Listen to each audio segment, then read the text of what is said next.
अस्सलाम वालेकुम स्टूडेंट्स, उम्मीद है आप तमाम लोग खैरियत से होंगे। मेरा नाम मोहम्मद उमर खान है और आप देख रहे हैं दी लॉ चैनल। इस चैनल पर गुफ्तगू करते हैं हम लॉ, लैट, लॉ गैट और LLB 4 ईयर्स के हवाले से। तो अगर आप नए कैंडिडेट हैं, नए स्टूडेंट हैं, इस चैनल पर पहली बार तशरीफ लाएँ तो इस चैनल को ज़रूर सब्सक्राइब कीजिए ताकि इस तरह की मजीद अपडेटेड और लेटेस्ट वीडियोज़ हम आप तमाम कैंडिडेट्स की खिदमत में बर वक्त शेयर कर सकें। आज के इस लेक्चर में हम डिस्कस करने वाले हैं 25 जनवरी 2026 के लॉ एडमिशन टेस्ट के हवाले से। वो तमाम कैंडिडेट्स जो 25 जनवरी 2026 के लॉ एडमिशन टेस्ट में अपेयर हो रहे हैं, आपके पास काफ़ी कम वक्त रह चुका है। आप अपनी तैयारी को इस वक्त या तो वाइंड अप कर रहे होंगे या कुछ स्टूडेंट्स ऐसे होंगे जो अपनी रिवीजन भी कंप्लीट कर चुके होंगे, लेकिन क्योंकि आपके पास इस वक्त टाइम कम है तो कुछ चीज़ें आपके लिए जानना ज़रूरी हैं। एक तो हम एक सबसे बड़ी कन्फ्यूजन जो इस वक्त स्टूडेंट्स को आ रही है जुवेनाइल कार्ड के हवाले से, क्योंकि टेस्ट सेंटर में एंट्री के हवाले से आपकी आइडेंटिटी को वेरीफाई करना होता है, उसके लिए कुछ डॉक्यूमेंट्स रिक्वायर्ड होते हैं।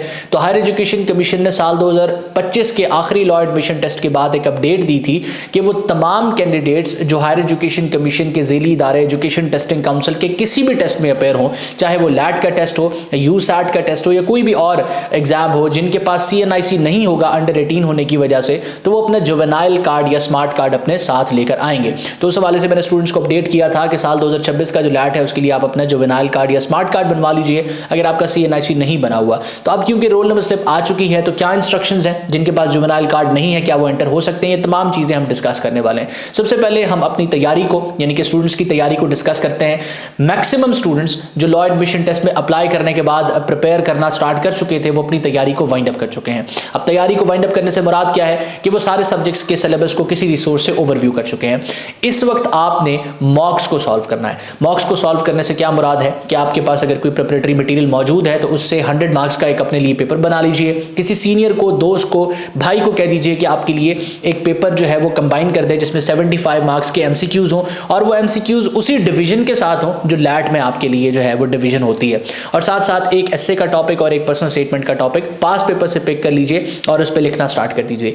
फिर देखिए कि आपने उस मॉक में कितना स्कोर किया है, कौन सा एरिया आपका वीक है, फिर उस पर मजीद मेहनत कीजिए, उसको इंप्रूव कीजिए। ये जो आपके पास रिमेनिंग टाइम है इसमें आप अपनी रिटन स्टेटमेंट जो आपकी पर्सनल स्टेटमेंट है और साथ साथ जो आपका रिटन सेक्शन का एस्से का टॉपिक है उसको इंप्रूव कर सकते हैं, उसमें बेहतरी ला सकते हैं, क्योंकि ये आपके फाइनल स्कोर को बूस्ट करने वाली चीज़ें हैं। इसके बाद अगर आप लोग इस वक्त प्रिपेयर कर रहे हैं तो आपने इस चीज़ को मद्देनजर रखना है कि उन सब्जेक्ट्स को आप ज़्यादा वक्त दें जिन सब्जेक्ट्स की मार्क्स वेटेज ज़्यादा है और जो सब्जेक्ट आपके लिए आसान है। फॉर एग्जांपल एक कैंडिडेट अंग्रेजी के सब्जेक्ट के हवाले से बहुत ज़्यादा कंफ्यूज है और वो उसको प्रिपेयर नहीं कर पा रहा, तो अगर इसकी मार्क्स वेटेज ज़्यादा भी है आप इसको किसी हद तक स्किप कर सकते हैं। किसी हद तक स्किप करने से मुराद ये है कि इसको ज़्यादा वक्त देने की बजाय अपने उन सब्जेक्ट्स को भी आप टाइम दें जिनकी प्रिपरेशन आपकी स्ट्रॉन्ग है और जिनके मार्क्स भी अच्छे हैं, जिस तरह के पाकिस्तान स्टडीज़ का सब्जेक्ट है, इस्लामिक स्टडीज़ का सब्जेक्ट है, उर्दू का सब्जेक्ट है। ये वो सब्जेक्ट्स हैं जिनमें आप स्कोर अच्छा कर सकते हैं। तो अगर आपकी कुछ गुंजाइश रह जाती है इसमें इंग्लिश के सेक्शन में तो आप उसको कवर अप कर सकते हैं रिमेनिंग सेक्शन से। तो ये टाइम आपकी रिवीजन का टाइम है और रिवीजन करने का सबसे बेहतरीन तरीका यही होता है कि जो चीज़ें पढ़ चुके हैं उन चीज़ों को दोबारा पढ़ने की कोशिश करें, जो चीज़ें ऑलरेडी प्रिपेयर्ड हैं उन चीज़ों को दोबारा से ओवरव्यू करें और इसके साथ साथ फिर उनमें अगर कोई गलती हो तो उसको मजीद इंप्रूव करें, उनको रिवाइज करें। अब आप तमाम स्टूडेंट्स को फैसिलिटेट करने के लिए हमने एक फ्री पोर्टल बनाया है। फ्री से मुराद के कंप्लीटली फ्री है, सिर्फ आपने अपना वक्त देना है। उस पोर्टल का लिंक आपको डिस्क्रिप्शन में मिल जाएगा, mcqs.learnuppakistan.com। अब ये आप तमाम स्टूडेंट्स को फैसिलिटेट करने के लिए लर्नअप पाकिस्तान से कोलैबोरेट करके मैंने ये पोर्टल लैट के स्टूडेंट्स के लिए फ्री किया है। आप वहां पर जाएंगे, लॉ एडमिशन टेस्ट को सिलेक्ट करेंगे और जो है वो अपनी स्टडीज वहां जो अवेलेबल सब्जेक्ट्स हैं उनकी स्टार्ट कर देंगे। अच्छा, ये तो डिस्कशन हो गई स्टूडेंट्स रिवीजन के हवाले से कि आपका जो एग्जिस्टिंग सिलेबस है, जो पढ़ चुके हैं उसको रिवाइज कर लें, प्लस एडिशनल अपनी प्रिपरेशन के लिए आप जो है वो इस पोर्टल पे भी रिलाई कर सकते हैं। अब बात करते हैं सेंटर में एंट्री के हवाले से। सेंटर में जब आप एंटर होते हैं तो आपने अपनी आइडेंटिटी वेरीफाई करवानी होती है। दो चीज़ें आपको रिक्वायर्ड होती हैं, रोल नंबर स्लिप और CNIC। जिनका CNIC नहीं बना होता अंडर एज की वजह से उनका मसला होता है।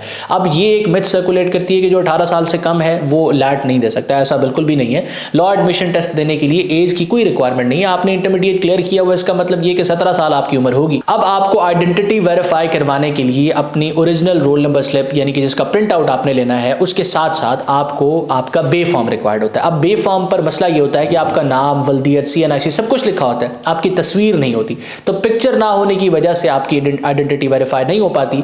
इसीलिए आपको बे फॉर्म के साथ अपना ओरिजिनल मैट्रिक या इंटरमीडिएट का रिजल्ट कार्ड चाहिए होता है, जिसपे आपकी तस्वीर भी आवेजा हो, आपका नाम भी लिखा हो, आपकी वल्दियत भी लिखी हो, साथ साथ आपका CNIC नंबर भी लिखा हो, तो आपको सेंटर में बासानी एंट्री दे दी जाती है। अब 2026 के लैट के लिए जुवेनाइल कार्ड के बारे में बताया गया था, लेकिन किसी किस्म की शर्त उन्होंने पहले लैट में नहीं रखी। आपकी जो रोल नंबर स्लिप आई है उस पर जुवेनाइल कार्ड के बारे में नहीं लिखा हुआ, ये नहीं मेंशन कि जुवेनाइल कार्ड अगर नहीं होगा तो एंट्री नहीं दी जाएगी। उसमें साफ अल्फाज में लिखा है कि अगर आपके पास आपका ओरिजिनल आपकी रोल नंबर स्लिप है जिसका आप प्रिंट आउट लेके आए हैं, और उसके बाद आपके पास आपका ओरिजिनल बे फॉर्म है, और आपके पास जो है वो आपका मैट्रिक का रिजल्ट कार्ड है ओरिजिनल जिसपे आपकी तस्वीर लगी हुई, तो आपको सेंटर में एंटर होने दिया जाएगा।